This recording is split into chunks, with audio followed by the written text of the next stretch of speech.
ஆம், மாணவ மணிகளே அனைவருக்கும் என்னுடைய மதிய வணக்கம். போன வகுப்புல நம்ம என்ன பார்த்தோம் அப்படின்னா, முகலாயர்கள்ல நம்ம பார்த்தது வந்து சூர்மரபு பார்த்தோம். சூர்மரபை ஒட்டி ஷெர்ஷாவை பற்றிய அவருடைய அத்தனை நிர்வாக திறமைகளை பற்றி நம்ம பார்த்தோம் இல்லையா. அதில் கொஞ்சம் அந்த துறைகள் அவர் கைவசம் இந்த துறைகள் சிலது விட்டிருப்பேன் நான். அதை நான் சொல்றேன் பாருங்களே. அதில் அமைச்சர்கள்ல திவானி விசரத் அப்படிங்கிறது வருவாய்த்துறையை குறிக்கும். அது மாதிரி திவானி அரிஸ் அப்படின்னு சொல்லக்கூடியது படைத்துறையை குறிக்கும். அது மாதிரி திவானி ரசலத் அப்படின்னா அயலுறவுத்துறை குறிக்கும். அது மாதிரி திவானி இன்சா அப்படின்னா தகவல் தொழில்நுட்பத்துறையை குறிக்கும். அது மாதிரி அதிகாரிகள் பேர்ல என்ன பேர் இருக்கும் அப்படின்னா சிக்தார் அப்படின்னா ராணுவம். சிக்தார் அப்படின்னா ராணுவம். முன்சிப் நீதித்துறை, நீதிபதி இருப்பாங்க இல்லையா, அவங்க பேர் முன்சிப். கூட முன்சிபல் கோர்ட் அப்படிலாம் சொல்றோம் இல்லையா, ரைட். அதுக்கடுத்து அமீன்னா நில வருவாய் துறை. ஓகே, நில வருவாய் யார் பார்த்துக்கிறாங்களோ அவங்க பேர் வந்து அமீன் அப்படின்னு சொல்றாங்க, ரைட். அடுத்து பொடேதார் அப்படின்னா யார் அப்படின்னா கருவூல அதிகாரி. அதுக்கடுத்து ஹர்கூன் யாருன்னா கணக்கு எழுதுறவங்க. ஸோ கருவூல அதிகாரினா பொடேதார், கர்கூன் அப்படின்னா கணக்கர். ஓகேங்களா. ஸோ இதெல்லாம் வந்து நம்ம வந்து ஷெர்ஷாவில் பார்க்கக்கூடிய அமைச்சர்கள் அதிகாரிகளுடைய துறைகள். ஓகேவா. அதுக்கடுத்து நம்ம பார்க்க போறது இப்ப அரியணையில யார் இருக்கானா அக்பர் வந்து தன்னுடைய எப்ப பிறக்கிறாரு அப்படின்னா 1542 தன்னுடைய அப்பா குமாயூன் வந்தேரியாக திரிகின்ற பொழுது அந்த பாரசீக பகுதியில் வைத்து 1542 அதாவது குமாயூனுக்கும் ஹமிதா பானு பேகத்துக்கும் மகனாக பிறக்கிறார் அக்பர். 1542 பிறந்த அக்பர் 1556 தன் தந்தை குமாயூன் மறைவுக்கு பிறகு அரியணையில் ஏறுகிறார். அரியணை ஏறுகின்ற போது அவருடைய வயது 14. அப்பொழுது அவருடைய மாமா அதாவது பைராம் கான் என்பவர் அவருக்கு கார்டியனாகவும் நியமிக்கப்படுகிறார். இப்ப ஒரு போர் நடக்குது 1556. அரியணை ஏற்கனவே போர் தானா? எஸ். 1556 ஒரு போர். அந்த போர் இரண்டாம் பானிபட் போர்னு சொல்றோம். இந்த போர் யாருக்கிடையே நடக்குது அப்படின்னா இரண்டு முக்கியமான நபர்களிடையே நடக்குது. ஒன்னு கேமு என்ற ஆப்கானிய வீரன் இவருடைய அதாவது குமாரனுடைய இறப்பை அறிந்து அந்த அரியணை ஈஸியா பிடிச்சிடலாம்னு சொல்லிட்டு வர்றான். இப்ப அதாவது பைராம் கான் வழிகாட்டுதலின் பேரில் அக்பர் வந்து இந்த படையெடுப்பு போறாரு. இந்த சண்டை போடுறாங்க. இரண்டாம் பானிபட் போர் நடக்குது. இரண்டாம் பானிபட் போர் ஏறக்குறைய ஹேமு அப்படிங்கிற அவன் சீக்கிரம் ஜெயிக்கிற சுச்சுவேஷன்ல இருப்பான். அந்த சூழ்நிலை என்ன நடக்கும் அப்படின்னா ஒரு பெரிய அம்பு ரைட்டா ஒரு நம்முடைய முகலாய வீரர்கள் இருந்து ஒரு அம்பு டைரக்டா போய் கேமோட கண்ணவே குத்திரும். ஓகேவா. சுச்சுவேஷன் சொல்லுவாங்க. சூழ்நிலை வந்து சாதகமா தான் நம்ம எதை வேணா சாதிக்கலாம். லாஸ்ட் ஒரு பால் தான் இருக்கணும். ஒரு பால்ல வந்து 8 ரன் அடிக்கிற மாதிரி இருக்கும். ஒரு பால்ல 8 ரன் எப்படா அடிப்ப அப்படின்னு கேட்டா டக்குன்னு அது ஒரு நோ பாலா இருக்கும். 6 அடிச்சிருப்பாங்க. அடுத்த பால் போட்டு ஒரு 2 அடிச்சா முடிஞ்சு. ஸோ இந்த மாதிரி சுச்சுவேஷன் ஃபேவரா இருந்தால் எதை வேணா சாதிக்கலாம்னு சொல்றதுக்கு இது ஒரு சாத்தியம். ஓகேவா. ஏறக்குறைய போர் வெற்றின்னு தீர்மானமாகும் போது கேமு கண்ணில் என்ன பண்ணிடுது, அந்த ஒரு முகலாய வீரனால் விடப்பட்ட அந்த அம்பு வந்து குத்திடுது. ஓகேவா. உடனே ஹேமு வந்து அந்த யானையிலிருந்து கீழே அப்படியே யானைப்படை மேல உட்காந்துருப்போம், அப்படியே கீழே விழுந்துடுறோம். ஓகேவா. அப்ப என்ன பைராம் கான் சுத்தி வளைச்சிடுறாங்க. மண்ணை வீழ்த்திட்டா அப்ப அந்த போர் வெற்றி தானே அர்த்தம். அப்போ உடனே பைராம் கான் சொல்றாரு அக்பர்கிட்ட, மன்னரே அவனை வெட்டுங்கள் அப்படின்னு சொல்றாரு. அதுக்கு இவர் வந்து இலகிய மனம் கொண்டவர் அக்பர். வெட்டுறது கொஞ்சம் யோசிக்கிறாரு. உடனே என்ன சொல்றாரு பைராம் கான், மன்னனின் சார்பாக நான் வெட்டுன்னு சொல்லிட்டு மன்னன் கையில அருவாலை கொடுத்து அந்த கத்தியை கொடுத்து ஒரு தடைவிட்டு அவன் அந்த கேமோட தலையை ஒரே வெட்டிடுறாரு. ஓகேவா. இப்ப இரண்டாம் பானிபட் போர் முடிவு. இப்ப யார் வந்து ஆட்சிக்கு வந்திருக்கா? இப்ப இரண்டாம் பானிபட் போர் முதல் போர்லயே யார் வெற்றி? அக்பர் வெற்றி அடைந்து விட்டார். ஓகேவா. அக்பர் வெற்றி அடைந்து விட்டார். இப்ப பைராம் கானுடைய டாமினேஷன் அதிகமா வந்துகிட்டே இருக்கு. அடிக்கடி வந்து ஆக்சுவலா வந்து நம்ம அக்பர் சார்ந்த இவங்கெல்லாம் வந்து என்ன மதம் அப்படின்னா தெய்வீக சன்னி மதத்தை சார்ந்தவங்க. சன்னி பிரிவை சார்ந்தவங்க. அவங்க இஸ்லாமியத்திலே சன்னி பிரிவை சார்ந்தவங்க அவங்க. நம்ம பைராம் கான் கோஷ்டினா அவங்களாம் வந்து என்னன்னா சியா பிரிவை சார்ந்தவங்க. அடிக்கடி இந்த மோதல்கள் ஏற்பட்டே இருக்கும். அடிக்கடி நிறைய கம்ப்ளைண்ட்ஸ் வந்துட்டு இருக்கும். யாரு? பைராம் கான் மேல அக்பர்கிட்ட சொல்லுவாங்க நிறைய பேர், உங்க மாமா சரியில்லைங்க, அப்படி பண்றாரு எப்படி பண்ணாரு சொல்லிட்டே இருப்பாங்க. ஒரு முறை என்ன நடந்திருக்கும் அப்படின்னா ஒரு மதம் முடிச்ச யானை வந்து தன்னுடைய பைராம் கான் யானை வந்து குத்தி கொன்றோம்.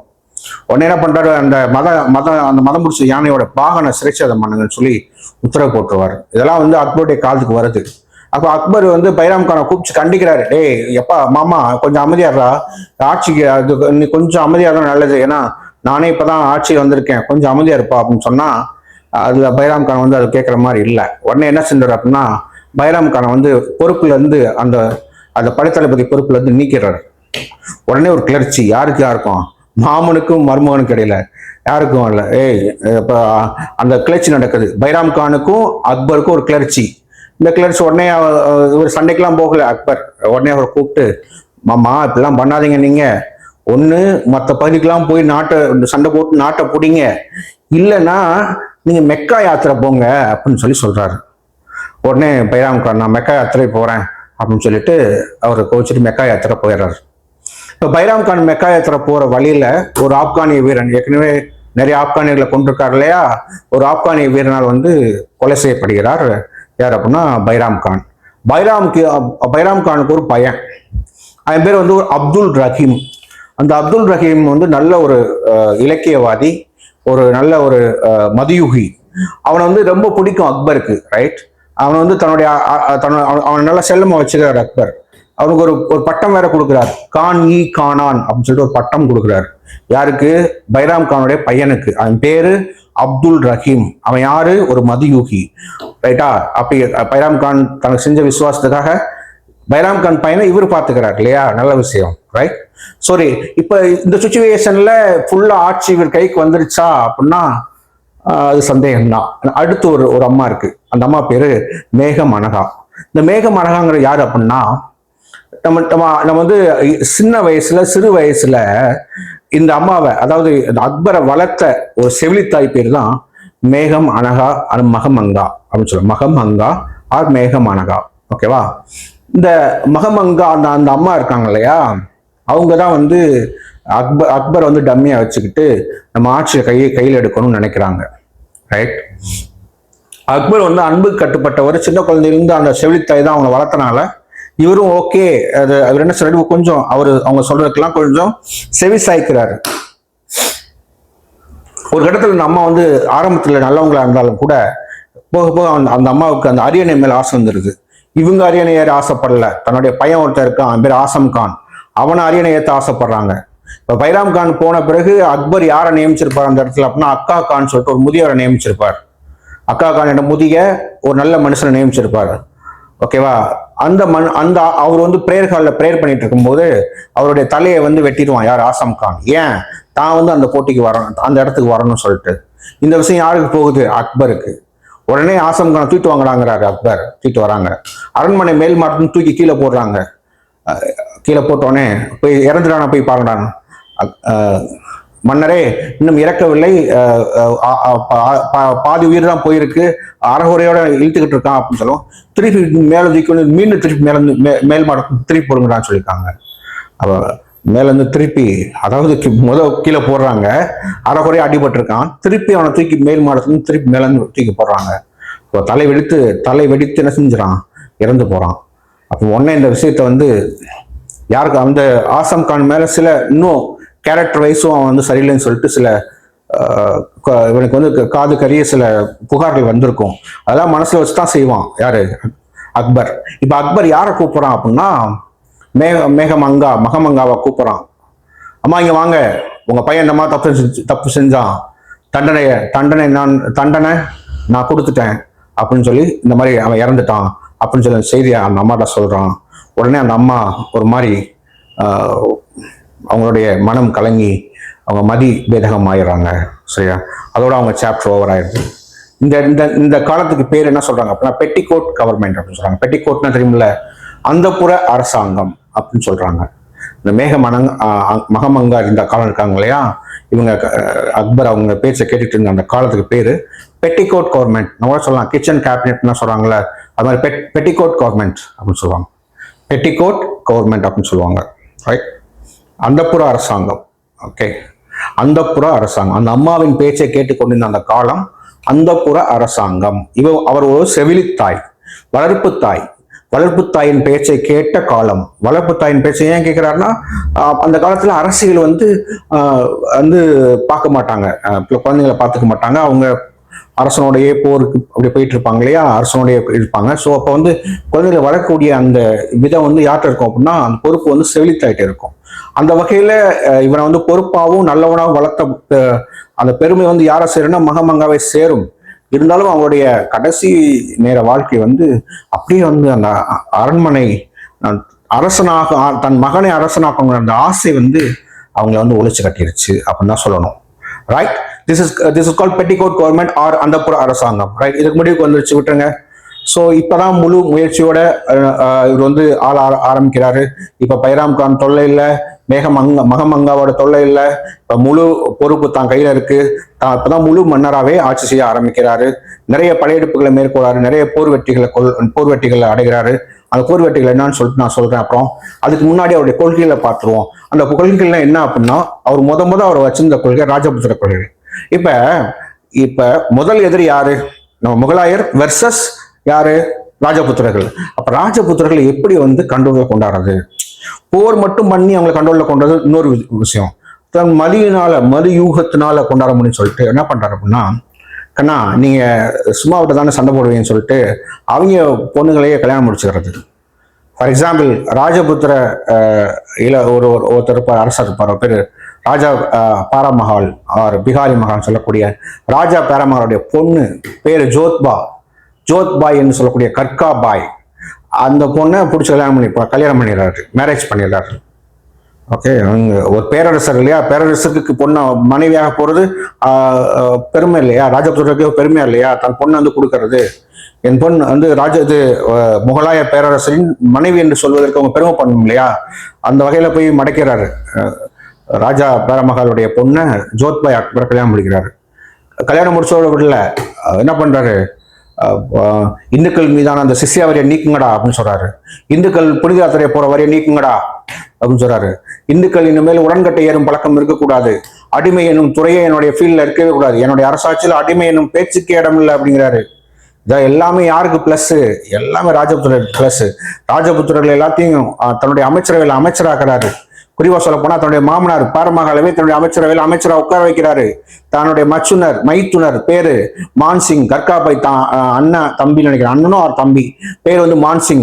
அந்த மான்சிங் வந்து நீ படைத்தளபதி பொறுப்பனை ஏற்றுக்கொண்டு சொல்லி படைத்தளபதி ஆக்குறாரு, படைத்தளபதி ஆக்குறாரு. ராஜா மான்சிங் படைத்தளபதி ஆகிறான். ராஜா பாரமகால் என்னவாகிறாரு? அமைச்சராகிறாரு. மற்ற ஏனைய படைகளுக்கு படை வீரர்கள் இடம் கொடுக்குறான். ஓகேவா? இப்ப என்ன பண்றாரு? ஆட்சியிலையும் அதிகாரத்திலையும் என்ன செய்யறாரு? பங்கு கொடுக்குறாரு. ஸோ அப்போ வந்து ஒரே சந்தோஷம் யாருக்கு? ராஜபுத்திரர்கள். ஒன்ஸ் ராஜபுத்திரர்கள் வந்து அவங்க வந்து மைத்திரோட ஆயிட்டாங்கன்னா அவங்க கடைசி வரைக்கும் எப்படி இருப்பாங்க? கடைசி வரைக்கும் விசுவாசியா இருப்பாங்க அப்படிங்கிறது தான் இங்க நீங்க பார்க்க வேண்டிய விஷயம். இதுக்கு பேர் ராஜபுத்திர கொள்கைன்னு சொல்லி சொல்றோம் நம்ம. அதுக்கடுத்து நம்ம பார்க்கக்கூடிய கொள்கை வந்து என்ன அப்படின்னா, அவருடைய மன்சப்தாரி முறை. மன்சப்தாரி முறைனா என்ன அப்படின்னா, மன்சப்தாரி அப்படின்னு என்னன்னா ஜாட் மற்றும் சாவர் முறைன்னு சொல்லுவாங்க. ஜாட்னா என்ன? ஒரு ஆளுக்கு என்ன கொடுத்துருவாங்கன்னா இத்தனை படைகள் கொடுப்பாங்க, இத்தனை குதிரைகள் கொடுப்பாங்க. ஃபார் எக்ஸாம்பிள் 5000 குதிரைகள் 5000 படைகள் கொடுத்துருவாங்க. அவங்களுக்கு நிலம் கொடுத்துருவாங்க. அந்த நிலத்தையும் நீங்க வந்து பயிர் செஞ்சு நிர்வாகம் பண்ணிக்கணும். நிலத்திலிருந்து வருவாயை ஈட்டி அந்த படைகளையும் பராமரிச்சுக்கணும். இந்த மாதிரி அந்த கொடுக்குற ஸ்டேட்டஸ் பேர் மன்சப்தாரி ஸ்டேட்டஸ். 5000 மன்சப்தாரி ஸ்டேட்டஸ் அப்படின்னா 5000 குதிரைகள் 5000 படைகள். அது 10,000 மன்சப்தாரி ஸ்டேட்டஸ், 10,000 குதிரைகள் 10,000 படைகள். அதாவது ஜாட் மற்றும் ஜாவர் முறை சொல்லுவாங்க. ஜாட்னா படைகள், ஜாவர்னா குதிரைகள். ஸோ இதெல்லாம் கொடுத்து அதை நிலத்தையும் கொடுத்து அந்த நிலத்தில் வரக்கூடிய வருவாயை வச்சு அதுங்க அந்த குதிரைகளையும் படைகளையும் என்ன செஞ்சுக்கணும், அவங்க அதை நிர்வாகம் பண்ணிக்கணும். அந்த முறைக்கு பேர் தான் என்ன சொல்றாங்க அப்படின்னா மன்சப்தாரி முறைன்னு சொல்றாங்க. மன்சப்தாரி முறை அப்படின்னு சொல்றாங்க. இந்த மன்சப்தாரி முறையை இது முதல்ல அறிமுகம் செய்தவர் யார் அப்படின்னா நம்முடைய அக்பர். ரைட், மன்சப்தாரி முறை அறிமுகம். ரைட், அதுக்கடுத்து நிலங்களுடைய வரி. எல்லா நிலங்களுக்கும் ஒரே மாதிரி வரி போட முடியாது. அதனால நிலங்களை என்ன பண்ணோம் அப்படின்னா நம்ம வந்து தரத்துக்கு ஏற்ற மாதிரி பிரிக்கலாம் அப்படின்னு சொல்லி பிரிக்கிறாரு. எப்படி பிரிக்கிறாரு அப்படின்னா, ஒரு ஆண்டுதோறும் ஒன்று விளையும், சிலது 2 ஆண்டுக்கு ஒரு முறை விளையும், சிலது 4 ஆண்டுக்கு ஒரு முறை விளையும், சில 5 ஆண்டுகளுக்கு ஒரு முறை விளைச்சல் வரும். அதுக்கு ஏற்றாப்பி போல் என்ன பண்றாங்க அப்படின்னா வருஷம் போகம் விளையாடுறதுக்கு பேர் வந்து போலச் அப்படின்னு சொல்றாரு. வருஷம் விளையாடுறது 2 வருஷத்துக்கு உள்ள விளையுதா, அது பேர் பிரௌதி அப்படின்னு சொல்றாங்க. ரைட்டா. 4 வருஷத்துக்கு ஒரு தடவை விளையுதா, அது பேர் சஜார் அப்படின்னு சொல்றாங்க. 5 வருஷத்துக்கு ஒரு தடவை விளையுதா, அது பேர் பாஞ்சார் அப்படின்னு சொல்றாங்க. அப்ப பிரௌதி, பிரௌதி அதாவது போலஷ், பிரௌதி, சச்சார், பாஞ்சார் போன்ற 4 வகையான நிலங்களை 4 வகையா பிரிக்கிறாங்க. 4 வகையா பிரிச்சு அதுக்கு பேர் வைக்கிறாங்க. ரைட்டா. சோ இதுக்கு பேர் தான் நிலங்கள் 4 வகையாக பிரிக்கப்படுகின்றன. போலச், பிரௌதி, சச்சார், பாஞ்சார் அப்படின்னு சொல்லி நிலங்களை 4 வகையா பிரிக்கிறாங்க. குட். இப்ப இது முடிஞ்சு நிலங்கள் 4 வகையா பிரிச்சுட்டாங்க. ஸோ இந்த மாதிரி நிலங்கள் 4 வகையில பிரிக்கப்பட்டு அந்த நிலங்கள் விளைச்சலுக்கு ஏற்றாற் போல் அவங்களுடைய வரி வந்து விதிக்கிறாங்க. இதுக்கு சம்பந்தமாக அந்த விவசாயிகள்கிட்ட உடன்படிக்கை மேற்கொள்றாங்க. அந்த உடன்படிக்கைக்கு பேரு குபுலியாத் உடன்படிக்கைன்னு சொல்றாங்க. அந்த உடன்படிக்கைக்கு பேர் என்னங்க? குபுலியாத் உடன்படிக்கை அப்படின்னு சொல்லி உடன்படிக்கை பண்றாங்க. இப்ப அவருடைய அரண்மனையில 2 முக்கியமான ஆள் இருக்காங்க. ஒருத்தர் வந்து பீர்பால், அவர் வந்து விகடகவின்னு சொல்லுவோம். அவர் அக்பருடைய சிறந்த நண்பர். அதுக்கடுத்து ராஜா தொடர்மால், அவரு தான் ஒரு மிகச்சிறந்த அது என்ன சொல்றது, பொருளாதார மேதை. அவர் வந்து ஷெர்ஷா அரண்மனையிலும் இருப்பாரு, இவருடைய அரண்மனையிலும் இருப்பார். யார் அரண்மனையில? நம்முடைய அக்பர் அரண்மனையில் இருப்பார். ரைட்டா. ஸோ அவர் தான் இந்த இதெல்லாம் சொல்லித்தரது யாருக்கு? அக்பருக்கு இப்படிலாம் இருக்கணும் சொல்லித்தரது. ரைட்டா. ஸோ அப்போ ஒரு சிறந்த பொருளாதார மேதையாக அறியப்பட்டவர், பொருளாதார துறையை சிறப்பாக நடத்தியவர் ராஜா தொடர்மால். யாருடைய இதுல இருந்தாரு? அக்பருடைய அரண்மனையில இருந்தாரு அப்படின்னு சொல்றாங்க. ரைட். ஸோ அக்பருடைய அரண்மனையில இப்பெல்லாம் இருந்தாங்கன்னு சொல்றாங்க. ரைட். ஸோ இது இப்படி நிலங்கள் 4 பிரிக்கப்பட்டுச்சு. வரி எப்படி விதிச்சாங்க அப்படின்னா 3 முறையில விதிச்சாங்க. ஓகேவா. ஒண்ணு வந்து பந்தோஸ்து முறை. ஓகேவா. ஓகே, பந்தோஸ்து முறை. தாகசாலா முறை. ஓகேவா. தாராசாரா முறை. ஓகே. பந்தோஸ்து முறை. வரிகள் விதிக்கிறதுல ஒரு 3 வகைகள் காணப்பட்டன. 3 வகையில வந்து வரி விதிப்பாங்க அப்படின்னு சொன்னாங்க. அதுல வந்து ஒண்ணு வந்து என்ன, பந்தோஸ்து முறை, பந்தோஸ்துங்கிறது. இன்னொன்னு வந்து தாகசாலா முறை அப்படின்னு சொல்றது. ஓகே, தாகசாலா முறை அப்படி சொல்லி வரியை விதிக்கிறது. இன்னொரு வகையில எப்படி வரி விதிக்கிறது அப்படின்னா ஜப்தி முறை அப்படின்னு சொல்லி வரி விதிக்கிறது. அப்ப சப்தி முறை, அப்ப அதுக்கு அடுத்த முறைக்கு பேர் என்னது? சப்தி முறை, பந்தோஸ்து முறை, தாகசாலா முறை அப்படின்னு சொல்லி 3 வகையில வரியை விதிச்சிருக்காங்க அப்படின்னு சொல்லி பார்க்கிறோம். ரைட்டுங்களா. அதுக்கடுத்து இந்த வரிகள் பார்த்துட்டோம், மன்சப்தாரி ஸ்டேட்டஸ் பார்த்துட்டோம். அதுக்கடுத்து அவருடைய அரண்மனையில் உள்ள முக்கிய அந்த ராஜா தொடர்மாலை பத்தி பார்த்துட்டோம். அதுக்கடுத்து அவருடைய மத கொள்கை. இவர் என்ன பண்றாரு? எல்லாருக்கும் அமைதி என்று சொல்லக்கூடிய எல்லா மதத்தை வந்து, ஒரு மதம் வந்து மூட நம்பிக்கை வந்து நம்பக்கூடாது. அப்ப வந்து ஒரு மதம் வந்து என்ன பண்றாரு அப்படின்னா ஒரு ஒரு இறைவன் ஒருவனே, அதுக்கேற்ற போல் ஒரு மதத்தை அவர் உருவாக்குறாரு. அந்த மதம் உருவாக்கத்துக்கு முன்பாக எல்லா மத சார்ந்தவர்களையும் கூப்பிட்டு ஒரு மீட்டிங் நடத்துறாரு. அந்த மீட்டிங் எங்க நடத்துறாரு அப்படின்னா இபாதத் கானா அப்படின்னு ஒரு மீட்டிங் ஹால் நடத்துறாரு. அந்த இபாதத் கானா எங்க இருக்கு அப்படின்னா புலந்தர் வாசலா இருக்கு. அந்த புலந்தர் வாசா எங்க இருக்கு அப்படின்னா பதே பூச்கிரி என்று சொல்லக்கூடிய அக்பரால் ஏற்படுத்தக்கூடிய ஒரு நகரம் அங்க இருக்கு. ரைட்டா. இப்ப அங்க யார் கலந்துக்கிறாங்க அப்படின்னா இந்து மதத்திலிருந்து கலந்துக்கிறாங்க, சமண மதத்திலிருந்து கலந்துக்கிறாங்க, சௌராஷ்டிர மதத்திலிருந்து கலந்துக்கிறாங்க, கிறிஸ்டிய மதத்திலிருந்து கலந்துக்கிறாங்க. அப்ப சமண மதத்திலிருந்து யார் கலந்துக்கிட்டா அப்படின்னா கிர விஜயம் என்று சொல்லக்கூடிய ஒருத்தவங்க கலந்துக்கிறாங்க. அவங்க வந்து சமண மதம். ஓகேவா. அது மாதிரி புருஷோத்தம தேவி என்று சொல்லக்கூடிய இந்து மதத்தை சார்ந்த ஒருவர் கலந்துக்கிறாங்க. ரைட். அதுக்கு வந்து என்ன மதம்? இந்து மதம். ஓகேவா. மெஹர்ஜி ராணா என்று சொல்லக்கூடிய சௌராஷ்டிர மதத்திலிருந்து ஒருத்தர் கலந்துக்கிறாரு. ஓகேவா. அதுக்கு அடுத்தாறு போல் அக்வா விவா, மான்சரட் போன்ற கிறிஸ்துவ மத சார்ந்தவர்கள் அதுல கலந்துக்கிறாங்க. ஸோ இந்த மாதிரி பல மதங்களை சார்ந்த அந்த வல்லுநர்களை கூப்பிட்டு அதுல என்ன செய்றாங்க, விவாதம் நடத்தி இவர் ஒரு மதத்தை உருவாக்குறாரு. அந்த மதத்தோட பேர் தான் தீன் இலாஹி. தீன் இலாஹிக்கு இன்னொரு பேர் என்ன அப்படின்னா தவ்கத் இ இலாஹி அப்படின்னு பெயர். தவ்கத் இ இலாஹி அப்படின்னு பெயர். ரைட்டா. எல்லா தவறு விடா அது தவ்கத் இ இலாஹின்னு என்ன அர்த்தம்னா இறைவன் ஒருவனே. ஓகேவா. அனைவரும் சமமே. ஓகேவா. அது உயர்ந்தவர் தாழ்ந்த